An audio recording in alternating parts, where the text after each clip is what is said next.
आज थोड़ा सा 8वें वेतन आयोग से रिलेटेड कुछ अपडेट्स आए हैं, बहुत ही ज्यादा इंपॉर्टेंट हो जाता है। इससे सरकारी कर्मचारियों की यहाँ पर सैलरी में काफी अच्छा खासा इजाफा होने वाला है। 2026 से अब आप लोगों की सैलरी बढ़ने वाली है। नमस्कार, एक बार फिर से मैं आप सभी के सामने उपस्थित हूं बेहद महत्वपूर्ण टॉपिक के साथ। और चलिए बात कर लेते हैं, आज थोड़ा सा 8वें वेतन आयोग से रिलेटेड कुछ अपडेट्स आए हैं, बहुत ही ज्यादा इंपॉर्टेंट हो जाता है। भाई सैलरी बढ़ने वाली है, ड्रास्टिक चेंज आने वाला है। सो खुशी तो है इसकी सभी को, लेकिन सबसे बड़ी समस्या ये है कि ये लागू कब तक होगा, नहीं पता है लोगों को कब लागू होना है। सरकार कहती है कभी कि 2026 से ये प्रभावी हो जाएगा, फिर कहती है कि 2028 तक हम इसको लागू कर पाएंगे। अगर 2026 से प्रभावी हो जाएगा तो क्या सैलरी आपकी 2026 से ही बढ़ जाएगी या 2028 में जाकर के बढ़ेगी? तो बहुत सारी कंफ्यूजन है इसको लेकर के। तो चलिए इसी को थोड़ा सा क्लियर कर लेते हैं और इस 8वें वेतन आयोग से रिलेटेड जो बातें हैं उस पर करते हैं, बिकॉज इससे सरकारी कर्मचारियों की यहाँ पर सैलरी में काफी अच्छा खासा इजाफा होने वाला है। और ये खुशखबरी की बात है, तो भैया जिसकी भी सैलरी बढ़ जाए मेरे को आगे मिठाई जरूर खिला देना। चलो समझते हैं कि क्या अपडेट दिया है गवर्नमेंट ने और क्या चीजें इसमें बताई हैं। तो केंद्र सरकार ने 8वें वेतन आयोग को जनवरी 2025 में मंजूरी दी थी, ठीक है। लेकिन अभी तक इसको लेकर के क्या प्रोग्रेस हुआ है, कैसे इसको लागू किया जाएगा, इसका notification, terms of reference, member list, ये सब जारी नहीं करी है। यानी कि ऐसा लग रहा है कि जैसे सरकार ने हमें एक लॉलीपॉप दे दिया है, अब आके उसको बैठ करके वेट करो कि आगे क्या उसमें चीजें होनी है। यही वजह है कि पूरी प्रक्रिया को अंतिम रूप लेने में समय लग रहा है। सूत्रों के मुताबिक आयोग की सिफारिश को लागू करने में अब 2028 का समय लगेगा। अब देखना कैसे कैसे प्रोसेस शुरू होता है। पहले बोला गया कि 2026 से हम इसको क्या कर देंगे, प्रभावी कर देंगे। अब ये कह रहे हैं कि पूरी तरह इसको लागू होने में हम समझते हैं कि बहुत ज्यादा विभाग हैं, बहुत ज्यादा रिस्पॉन्सिबिलिटीज हो जाती हैं, चीजों में टाइम लगता है। लेकिन 2028 का टाइम लग रहा है और ये भी अभी फिक्स नहीं है कि 2028 में लागू ही हो जाएगा। सो खुशी तो है लेकिन थोड़ी सी कम है, क्योंकि सरकार क्लियर नहीं बता रही कि भाई कब तक सारी चीजें होंगी। इफेक्टिव डेट, अब जैसे मैंने बताया कि इफेक्टिव डेट यहां पे कह दी गई है कि 1 जनवरी 2026 होगी। सरकार ने साफ किया है कि आयोग की सिफारिशें 1 जनवरी 2026 से लागू हो जाएंगी। अब इसका मतलब क्या है? तो इसका मतलब यह है कि कर्मचारी और जो भी पेंशनर्स हैं जो इस क्राइटेरिया में आएंगे, यानी कि उनकी पेंशन भी बढ़ेगी और जो सरकारी कर्मचारी उनकी सैलरी भी बढ़ेगी। तो 2026 से ही आपकी बढ़ी हुई सैलरी गिनी जाएगी। तो अब आपको आई थिंक थोड़ी सी खुशी हुई होगी कि 2026 से अब आप लोगों की सैलरी बढ़ने वाली है। ज्यादा टाइम नहीं है, अक्टूबर आने ही वाला है, नवंबर एंड दिसंबर और 26 आ ही जाएगा। सो नेक्स्ट ईयर से आप सभी की सैलरी बढ़ जाएगी। तो भाई मेरे को मिठाई खिलाना बिल्कुल मत भूलना, इतनी अच्छी न्यूज दे रही हूं मैं आप लोगों को।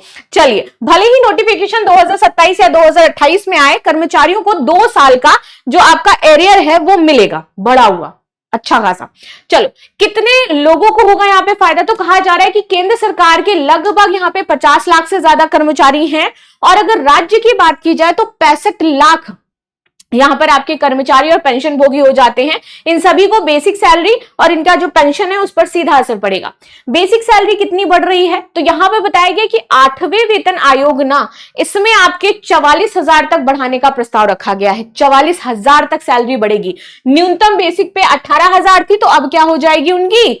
44,000 होने वाली है, यानी कि बहुत अच्छा खासा मोटा पैसा मिलेगा। ये वृद्धि फिटमेंट फैक्टर के आधार पर तय होगी आपकी। चलिए, फिटमेंट फैक्टर क्या है रखने वाले हैं, क्योंकि जो भी कर्मचारी है वो अपनी सैलरी फिटमेंट फैक्टर के अकॉर्डिंग ही देखते हैं।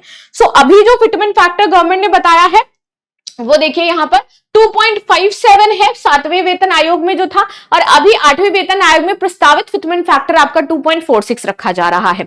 7वें में कितना था? 2.57 था, जो अभी तक चल रहा था, जो अभी भी चल रहा है। 8वां जब आएगा तो 2.46 हो जाएगा।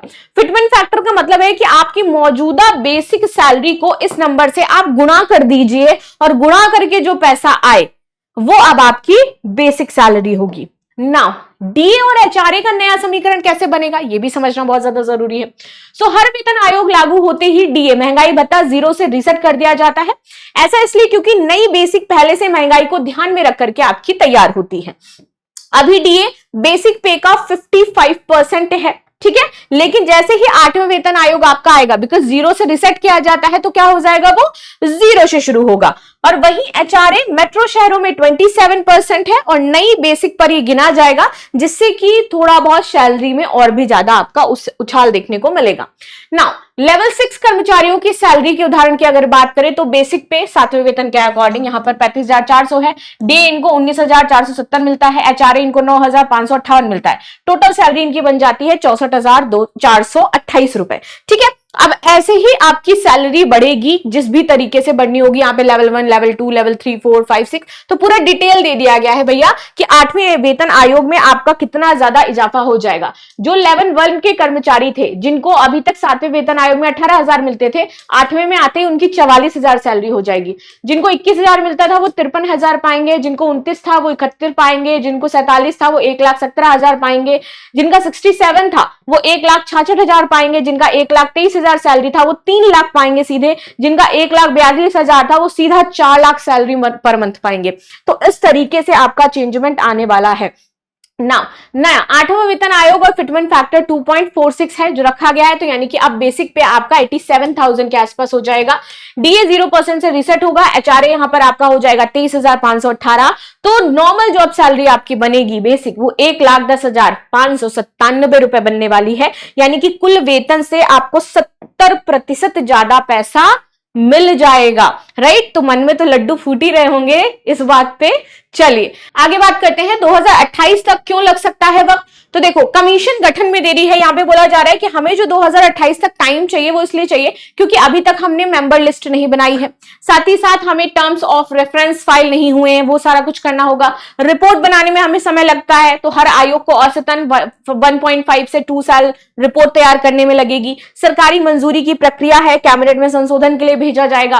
5वां वेतन आयोग 1994 में बना था और 1997 में रिपोर्ट दी गई थी। वहीं देखा जाए 6वां वेतन आयोग 2006 में बनता है, 2008 में रिपोर्ट दी जाती है और 2006 से लेकिन ये आपका लागू कर दिया गया था। 7वां वेतन आयोग 2014 में बना, 2015 में रिपोर्ट हुई और 2016 में लागू हुआ। तो इसी तरीके से जैसे कि आपका 8वां वेतन आयोग आया है तो 2025 में आ चुका है, 2026 में लागू हो जाएगा, 2028 तक उसकी रिपोर्ट जाएगी। ठीक है, वेतन आयोग क्या होता है? तो भारत में वेतन आयोग केंद्र सरकार के कर्मचारियों और पेंशनर्स को वेतन, भत्ते और अन्य सुविधाओं की समीक्षा करने के लिए बनाया जाता है।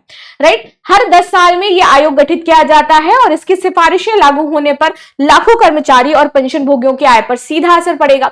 वेतन आयोग क्यों बनाया गया था? तो इन्फ्लेशन, महंगाई जो है उसके हिसाब से आपकी वेतन की संरचना को अपडेट करने का ये कार्य करती है। सरकारी कर्मचारियों को प्राइवेट सेक्टर के मुकाबले प्रतिस्पर्धी वेतन देने के लिए, कर्मचारियों की जीवन यापन जो लागत है उसको यहाँ पर संतुलित करने के लिए और पेंशनर्स की पेंशन और भत्तों की उचित बेहतरी जो सुविधा है वो बनाने के लिए। अब तक के वेतन आयोग की बात करें तो 8 आ चुके हैं, 1 से 8 तक बात करते हैं। पहला कब आया था? तो 1946 में आया था। अध्यक्ष थे न्यायमूर्ति श्रीनिवास वरदाचार्य। ठीक है, न्यूनतम वेतन यहाँ पर 55 रुपए प्रतिमाह तय किया गया था और अधिकतम वेतन था 2,000 रुपए। इसके बाद आता है आपका दूसरा वेतन आयोग 1957 में, 1960 में लागू हुआ, 80 रुपए प्रतिमाह वेतन था और यहाँ पर 2,250 आपका अधिकतम वेतन था।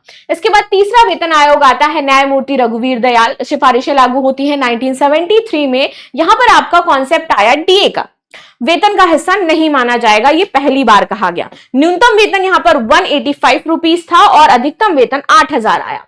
इसके बाद चौथा वेतन आयोग आता है न्यायमूर्ति पीएन सिन्हा जी की अध्यक्षता में, लागू होता है 1986 को। प्रतिमाह वेतन था 750 रुपए और टोटल वेतन यहां पर बनता है 9,000। फिर आता है 5वां वेतन आयोग न्यायमूर्ति एस रत्नास्वामी, 1996 में। वेतन संरचना में बड़ा सुधार हुआ, न्यूनतम वेतन आपका 2,550 हुआ और अधिकतम वेतन 30,000 हुआ। 51th पे स्केल घट करके 34 कर दिया गया था जब 6वां वेतन आयोग आता है। यहाँ पर न्यूनतम वेतन 7,000, अधिकतम 90,000 और पे बैंड और ग्रेड पे की व्यवस्था यहाँ पर लागू कर दी गई। इसके बाद 7वां वेतन आयोग हमारा आया, 2.5 फिटमेंट सेक्टर तय किया गया, अधिकतम वेतन 2.5 लाख तय किया गया और नाउ फाइनली हमारा 8वां वेतन आयोग आया है जहां पे 2028 तक लागू करने की बात कही जा रही है। डीए और एचआरए की बात कर लेते हैं।